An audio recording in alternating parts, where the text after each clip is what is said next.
Bonjour, aujourd'hui dans le chapitre du second degré, nous allons voir dans la forme canonique comment remplacer une expression générale en forme canonique et puis comment l'utiliser dans un graphique. Donc j'ai pris ici un exemple, la fonction moins 1 demi x carré moins 2x plus 2. Donc la première chose, c'est de bien repérer ici dedans combien vaut A, combien vaut B, combien vaut C, comme dans la forme générale. Donc ici, A vaut... Alors A, c'est le coefficient de x carré. Donc x carré est multiplié par moins 1 demi. B, c'est le coefficient de x. Donc ici, c'est moins 2. Et C, c'est le terme indépendant. Donc ici, c'est 2. Alors, la forme canonique, pour s'en rappeler, c'est la forme f de x égale à x moins alpha au carré plus bêta. Alors, la première chose, c'est, on va voir combien vaut A. Alors, A, on l'a dit juste avant, ça vaut moins 1 demi. Ensuite, on va calculer alpha. Alpha, c'est moins b sur 2a. Donc ici, ça va être moins b, c'est moins 2. Sur 2 fois a, c'est moins 1 demi. Alors, il ne faut pas se tromper dans tous les signes, etc. Alors, le moins avec ici au-dessus, je vais le simplifier avec le moins en dessous. Le 2 fois 1 demi, ça simplifie, ça fait 1. Donc, il reste moins 2. Et alors, le bêta,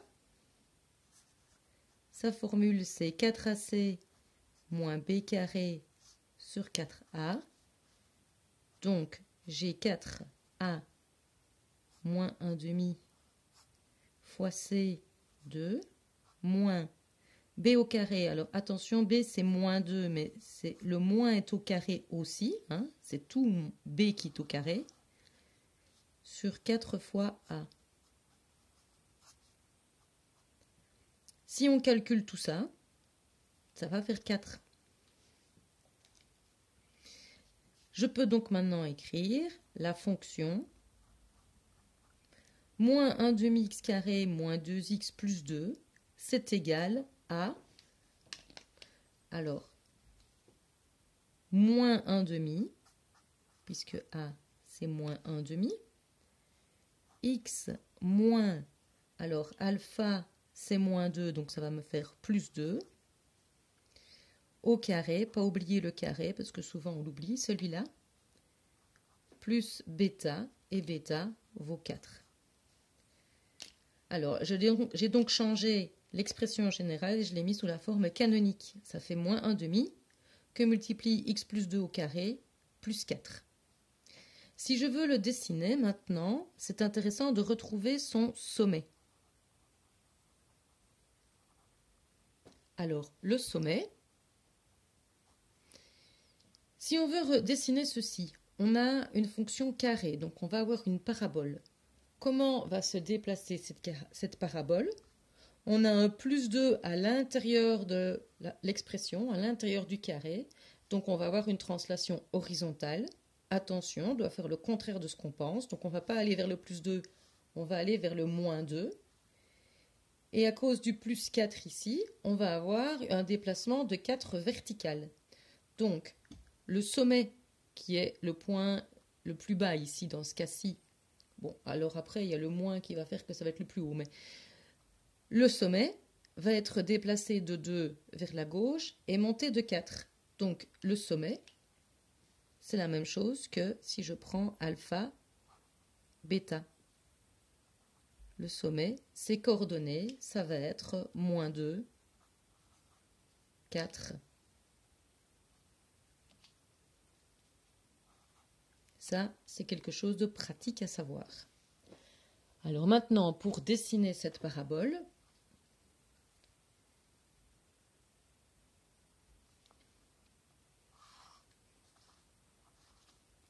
alors, voilà.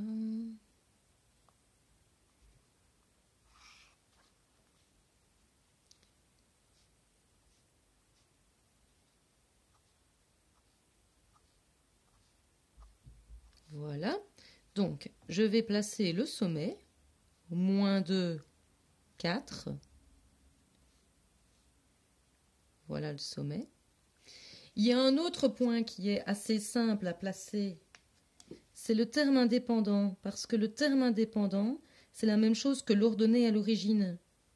Si, je n'ai pas écrit, si x vaut 0, si je remplace x par 0 ici, il va me rester 2. Donc je sais aussi que ma parabole va passer par là. Je sais que c'est une parabole puisque c'est du second degré. J'ai utilisé le 2, j'ai utilisé le 4 en plaçant le sommet. Je vais donc utiliser ceci maintenant. Le moins, ça veut dire que ma parabole va faire une symétrie orthogonale d'axe X et donc elle va être vers le bas. Et alors j'ai 1,5 comme allongement, donc du coup c'est une compression, puisque 1,5 est plus petit que 1, donc c'est une compression. Ce qui veut dire que, en partant de mon nouveau sommet, si j'avance de 1, normalement je devrais descendre de 1. Mais ici, je dois multiplier par 1,5. Donc si j'avance de 1, je vais devoir descendre que de 1,5. J'ai la symétrie qui va me donner ce point-là aussi. Maintenant, si j'avance de 2, 2 au carré, ça fait 4. Donc si j'avance de 2, j'aurais dû descendre de 4 unités. Mais comme je dois faire fois 1,5, quand j'avance de 2, je dois descendre seulement de 2 unités. Donc je tombe bien sur l'ordonnée à l'origine que j'avais trouvée déjà avant. Et puis j'ai la symétrie. Alors maintenant, je peux tracer ma fonction qui va ressembler à ceci. Voilà. Et puis elle continue ici.